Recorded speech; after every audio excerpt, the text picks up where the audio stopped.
রান্না সবাই প্রতিদিন করি, কিন্তু এক এক দিন এক এক রকম রান্না করি। তো সেই জন্য চলে আসলাম আজকে আরেকটি নতুন ভিন্ন ধরনের রান্না নিয়ে আপনাদের সাথে শেয়ার করব বলে। তো আজকে আমি রান্না করব এই তো কচুরমুখী দিয়ে মুরগির মাংস। তো আসসালামু আলাইকুম, আমি সালমা হকানি আরিয়া লাইফস্টাইল থেকে আবারও চলে আসলাম আমার আজকের এই ভিন্নধর্মী রান্নাটা আপনাদের সাথে শেয়ার করব বলে।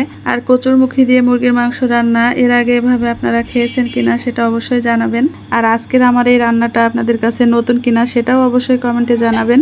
তো আসেন দেখেন আমি কিভাবে রান্নাটা করছি। প্রথমেই দেখলেন আমি পেঁয়াজটা ভালোভাবে ভেজে নিয়েছি।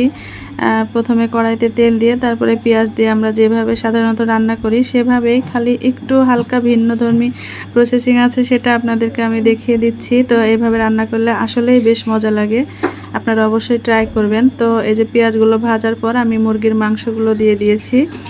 দিয়ে মাংসগুলো এখন আমি আরেকটু ভালোভাবে ভেজে নিব। আর আসলে রান্নার কোনো বিকল্প নাই, রান্নার কোনো প্রসেসিংয়ের শেষ নাই, কত রকম রান্না আছে। তো যাই হোক, আমরা একজনেরটা দেখে আরেকজন শিখি। তো এই যে এবার এসে আমি এই পর্যায়ে কচুরমুখীগুলো দিয়ে দিচ্ছি। দিয়ে এবার আবারও একটু কষিয়ে নিব ভালোভাবে। আর আপনারা দেখতে পাচ্ছেন আমি কিন্তু এখনও মশলা দেইনি, মশলাটা আমি একটু পরে অ্যাড করব। তো এই যে এগুলো নাড়াচাড়া করে একটু যখন আবারও একটু কষানি হয়ে গেছে তখন আমি এখানে আমার এই যে রেডি করা মশলাগুলো দিয়ে দিচ্ছি।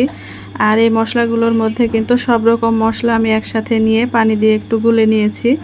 আমরা যা যা ময় মশলা খাই আর কি, আদা রসুন বাটা, জিরা বাটা, আর শুকনো মরিচের গুঁড়া, আর ধনিয়া গুঁড়া, যাই যেভাবে মশলা খান সেই সমস্ত মশলাগুলো আমি একসাথে পানি দিয়ে একটু গুলিয়ে নিয়ে আমি দিয়ে দিলাম। দিয়ে এখন খুব ভালোভাবে কষিয়ে নিব। তো এইভাবে কষাতে কষাতে যখন তেল উঠে যাবে বা হালকা একটু সিদ্ধ হয়ে আসবে তখন আমি পানি দিয়ে দিব। তো এখন আমি এই পর্যায়ে ঢাকা দিয়ে রাখছি। কিছুক্ষণ পরে আবারও নাড়াচাড়া করে যে ভালোভাবে বললাম কষিয়ে নিব। তো এই তো প্রায় আমার কষানোটা হয়ে আসছে। এখন আমি কিছুক্ষণের মধ্যে পানি দিয়ে দিব, মানে তরকারিতে ঝোলটা দিয়ে দিব। এই যে দেখেন কচু প্রায় সিদ্ধ হয়ে এসেছে।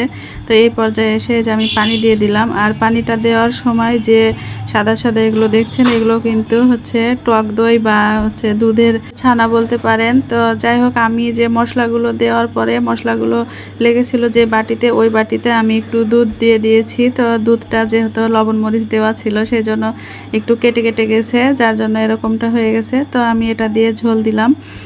তো আপনারা চাইলে দিতে পারেন অথবা এমনি পানি দিয়ে ঝোলটা দিতে পারেন। তো আমার আজকে কেন মনে হলো যে আমি একটু দুধ দিয়ে রান্না করি, তো সেই জন্যই আর কি দিলাম।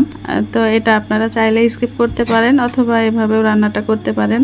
এই তো হচ্ছে আমার রান্না এখন একেবারে পুরোপুরি কমপ্লিট হয়ে গেছে।